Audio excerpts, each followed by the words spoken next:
Bonsoir à tous, c'est l'heure du Flash Info. Merci de suivre RTI 1. La Confédération générale des entreprises de Côte d'Ivoire, CGECI, a reçu ce matin Michel Kandessus, ancien directeur général du Fonds monétaire international FMI et gouverneur honoraire de la Banque de France. Avec le patronat ivoirien, Michel Kandessus a échangé sur le thème « Champions nationaux et émergence ivoirienne ». L'ancien patron du FMI a salué le niveau et le modèle de croissance de la Côte d'Ivoire. La croissance économique de la Côte d'Ivoire va de pair avec le développement du secteur agricole. 57% de la production mondiale du manioc provient de l'Afrique. Mais le continent détient le plus faible rendement moyen, 10 tonnes à l'hectare contre 21 tonnes à l'hectare pour l'Asie. Ecoplus de ce mardi va s'intéresser à la filière de production du manioc. Elle est menacée par des maladies virales comme la mosaïque qui peut détruire entre 20 et 90% de la production. Les maladies du manioc ont occasionné environ 1000 milliards de francs CFA de pertes en Afrique subsaharienne.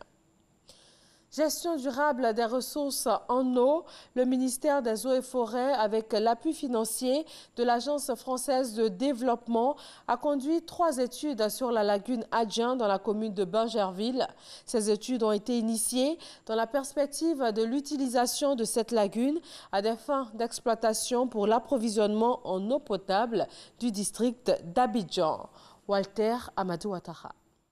La ville d'Abidjan est actuellement alimentée en eau potable exclusivement à partir des eaux souterraines de la nappe du Continental Terminal appelée nappe d'Abidjan. 83 forages d'une profondeur moyenne de 100 mètres alimentent 9 unités de traitement d'eau dont la production journalière totale cumulée est d'environ 350 000 m3 pour des besoins estimés à 500 000 m3 jour, soit un déficit journalier de 150 000 m3 d'eau potable. Insuffisante, cette nappe est sous la menace d'une contamination par des sources de pollution organique et chimique. Une autre alternative est donc nécessaire pour répondre aux besoins en eau potable de la ville d'Abidjan. 3 études sur la qualité, la quantité de la réserve et la production du bassin versant de la lagune Adjin ont démontré que cette lagune est une ressource potentielle en eau potable pour l'approvisionnement des populations du district d'Abidjan.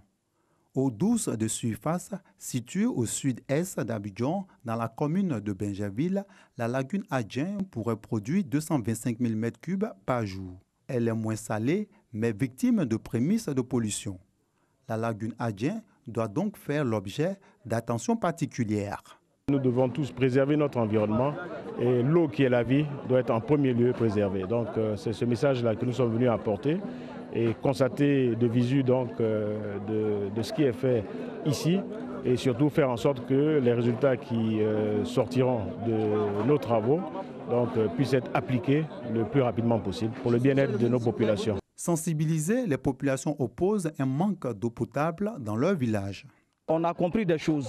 Après le ministre, nous allons transmettre cela à la jeunesse et puis aux vaillantes femmes d'Adjin. Nous allons faire, comme il a dit, vraiment avec courage ce travail pour que tout le monde puisse profiter. Notre souhait, c'est d'avoir de l'eau. Il y a le château d'eau qui a été construit, mais l'eau ne vient pas. Nous avons promis donc à la population de ce village d'intervenir auprès de nos collègues qui en ont la responsabilité, donc de faire en sorte que ce village soit pourvu en eau potable. Ce projet de renforcement de l'approvisionnement en eau potable des populations du district d'Abidjan s'inscrit dans le cadre du premier CD2, contrat de désendettement et de développement. Le Ghana examine l'extradition de l'ancien président gambien Yaya Jammeh, aujourd'hui en exil en Guinée équatoriale. Il est mis en cause dans le massacre en Gambie d'une 50aine de migrants en 2005. Le ministère des Affaires étrangères, le ministère public se penche sur la marche à suivre et sur les implications juridiques et diplomatiques d'une telle procédure. Une fois le rapport rendu, le gouvernement ghanéen dira s'il donne suite ou non à cette affaire. Mais pour Human Rights Watch, l'implication de l'ancien président gambien Yaya Jammeh ne fait absolument aucun doute.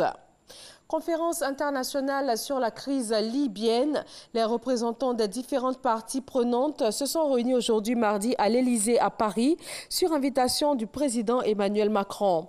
Une déclaration commune prévoyant notamment l'organisation des élections législatives et de la présidentielle le 10 décembre 2018 a été signée. La priorité pour Paris est d'assurer la stabilité régionale, lutter contre les trafics de migrants et les trafics d'armes qui nourrissent la prolifération des groupes terroristes au Sahel. 2 policières belges et un homme de 22 ans ont été tués lors d'une fusillade dans le centre de Liège en Belgique. L'assaillant a été abattu par les forces de sécurité. Le parquet fédéral a retenu le caractère terroriste de l'attaque.